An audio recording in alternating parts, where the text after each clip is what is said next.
Hey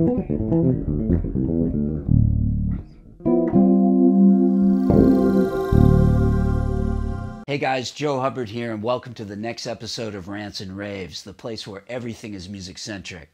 Today we're going to talk about the importance of what I call framing, so let's get started. You know, the material that you practice has no meaning at all without your own personal interpretation.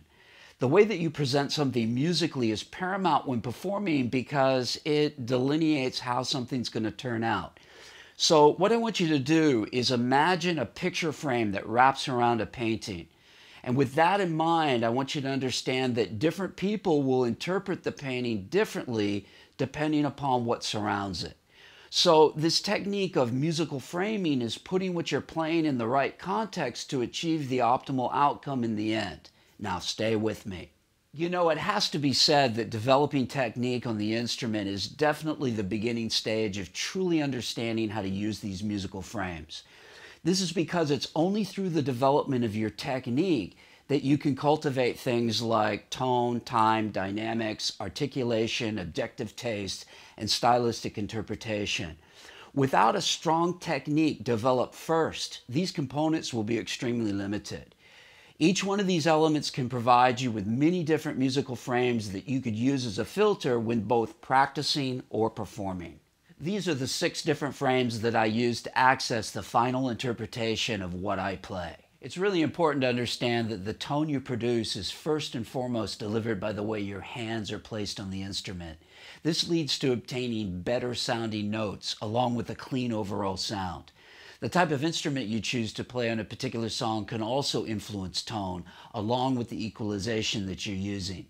Stylistic techniques also alter the tonal spectrum, such as slapping, pick playing, and palm muting. You know, this subject doesn't get talked about a lot, but the process of developing good time has a lot to do with first establishing a good solo command and mastery of the instrument. How you frame that musically can vary the outcome of what you play exponentially. So learning to play behind, in the middle, and ahead of the beat, along with rhythmical illusions that you can create with polyrhythms or metric modulation, can serve as very powerful musical frames in their application. Learning to be in control of the dynamic relationships of what you play are super important for the final outcome of how you sound on something. How soft or loud you play speaks volumes on your final delivery. Another dynamic, which is space, can also be explored to great effect when applying musical frames. You need to ask yourself this question: are the notes you're playing short or are they long? Is every single note that you're playing plucked with the right hand, or is the sound that you produce a combination of both the left and the right hand? Terms like staccato, tenuto, and legato all serve to make up further descriptive frames to surround the music you're playing. Please note that this says objective and not subjective. Framing your music with objective taste means that you understand the acceptable universal professional standards for the style of music that you're playing.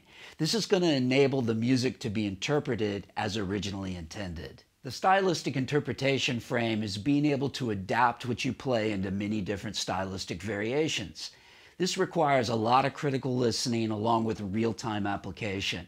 So if somebody suddenly says, let's do this tune with a reggae vibe, you're going to want to have that musical skill in order to complement the intended outcome for the music that you're playing. You know, this whole concept of musical framing is something that I used all the time back in the day when I was a busy studio musician. It really came in handy, especially if somewhere along the line while you were playing on a track, somebody suddenly realized that they didn't really like the interpretation of what was going on.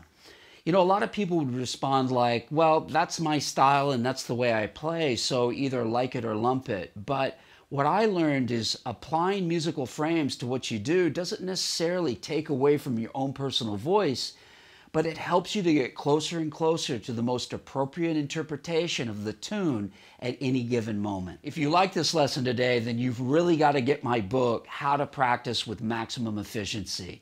In this book, I'll take you through 61 different practice concepts that'll help you to fast track your musical skills and your performance abilities to the next level.